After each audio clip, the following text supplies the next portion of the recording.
Hello my friends and welcome, my name is Dennis and this is the latest update from Ukraine. Sorry, my speech could be terrible today because I'm sick and I got fever, but anyways I decided to record the video. So the main situation is still in Bakhmut. Russian forces try to reach the city before they attack this park area in this place, and today they put closer to the Bakhmut using that road. If we go to the timeline, it was yesterday and it is today, so they are pushing a little bit forward.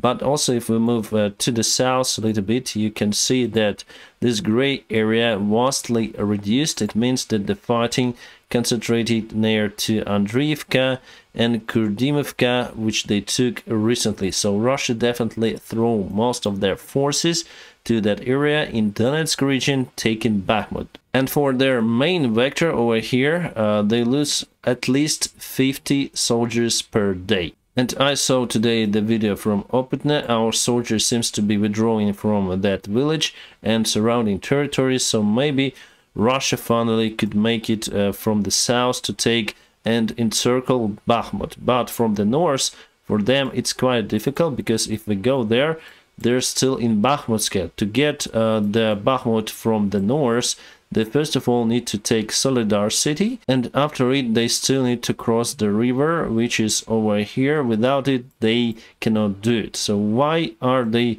fighting for the Bakhmut?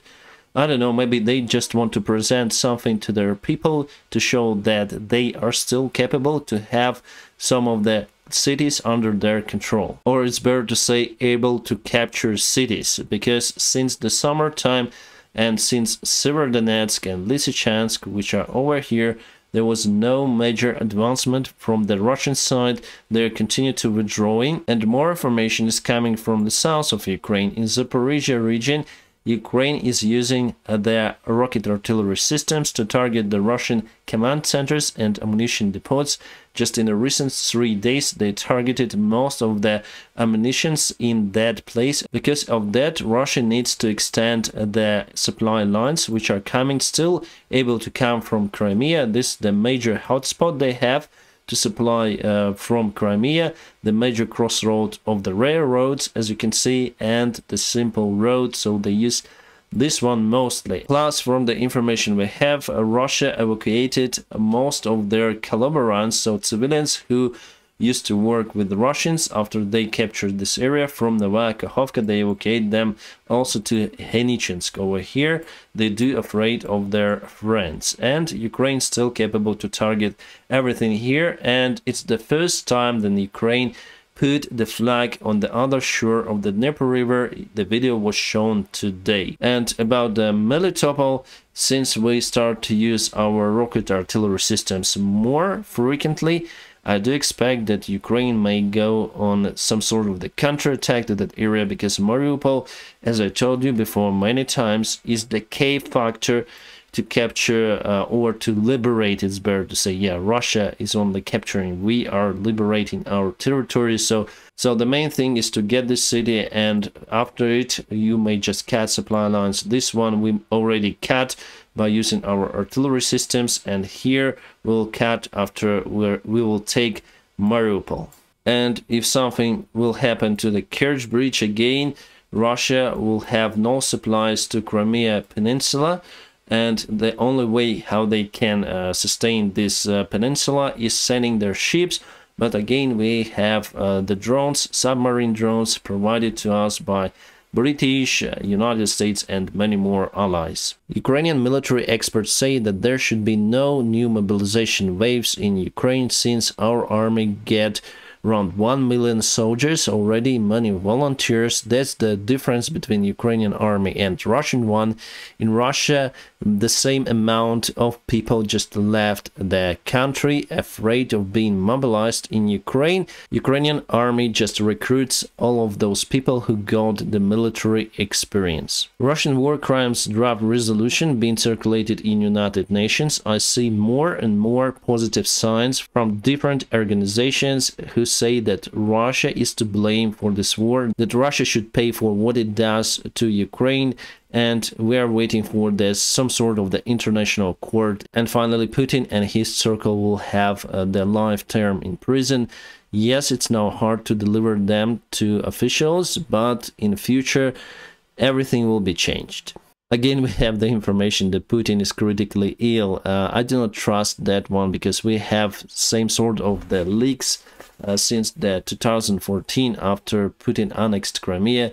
So some of the media resources just post what people want to hear. Most of the democracy countries' populations do hate this prig. That is why media resources continue to post that information. It could be real, who knows, but I wouldn't trust it. And I believe it, then I see it. Then I see Putin in his coffin. And I think it should be the best way out for Russia itself. They may blame this guy for everything that he's done, and basically they may reform the Russia, but still I don't think it's possible to keep the Russia in its current borders, because as a federation it has lots of diversity inside it. On the north part of the Caucasus there are Muslims, and yes, most part of the country is still Christian.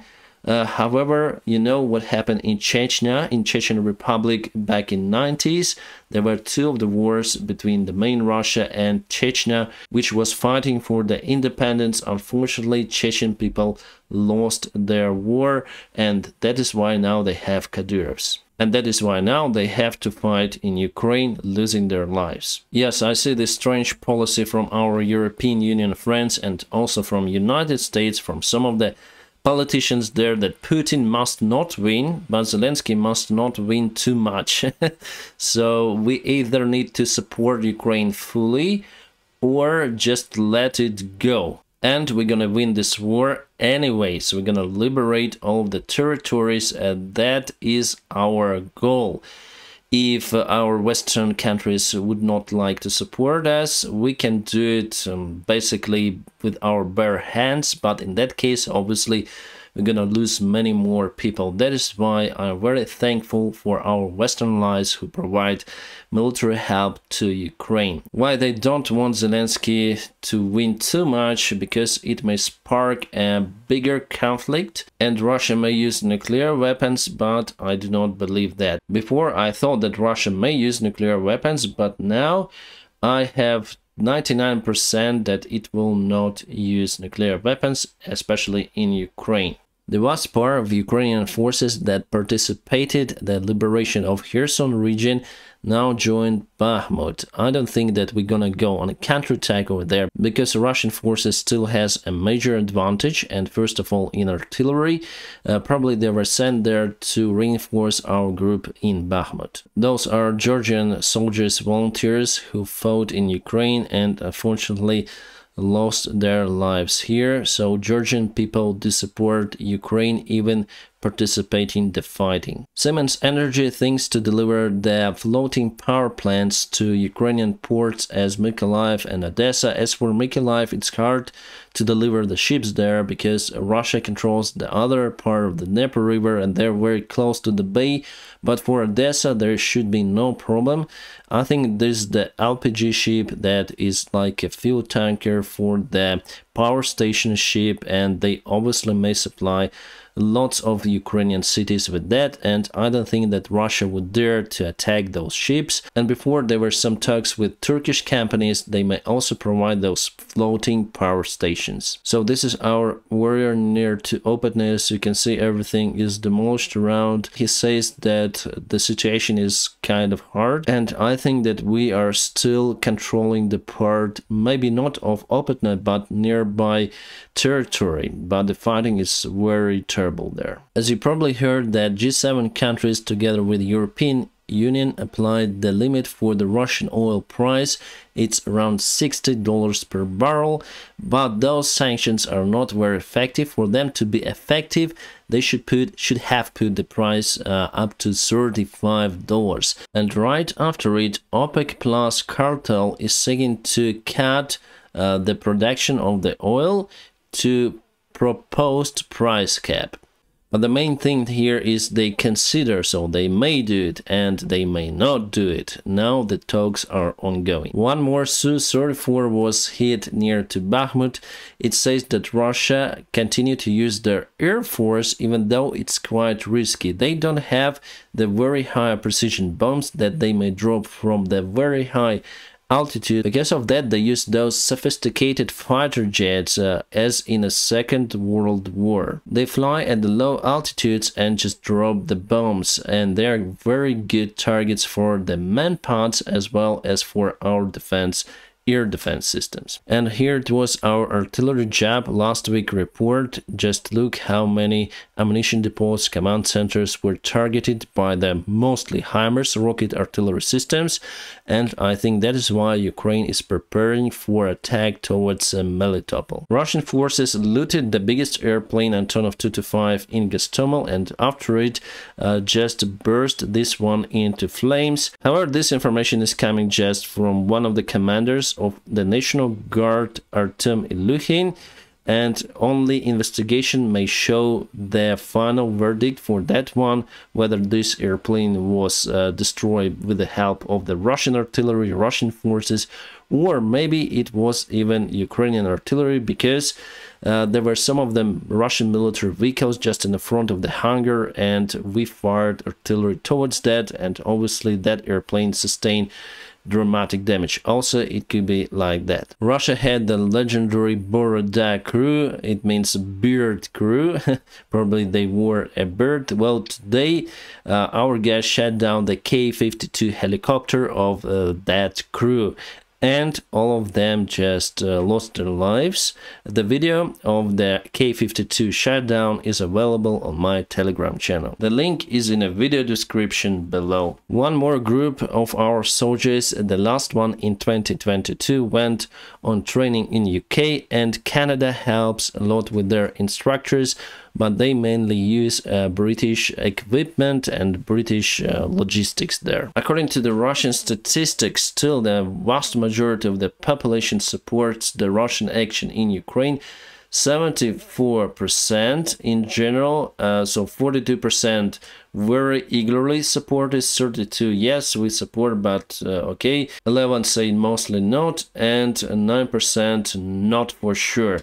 But we have the British intelligence today's report saying that those numbers are fake, and the most part of the Russian population still does not support the war. Maybe if we speak about Moscow and St. Petersburg, they do not support, but the rest parts of the Russia, they have the lack in education, they don't have the access to the prompt information, so they may think that what Russia is doing in Ukraine is great. But even if we believe those numbers, you see the major decreasement of those dark blue who were eagerly supporting Putin in March, plus put the Russian censorship here. If they say we do not support the war, they may go into prison. My friends, I'm gonna keep you updated on situation in Ukraine. If you want to support this channel, just press the like button. If you want to support me financially, there are some links in the video description below. You may support me on Patreon, PayPal, or Donatello, whichever is more convenient for you. Thank you so much for your support, and I wish you all a peaceful sky wherever you are. Have a great time.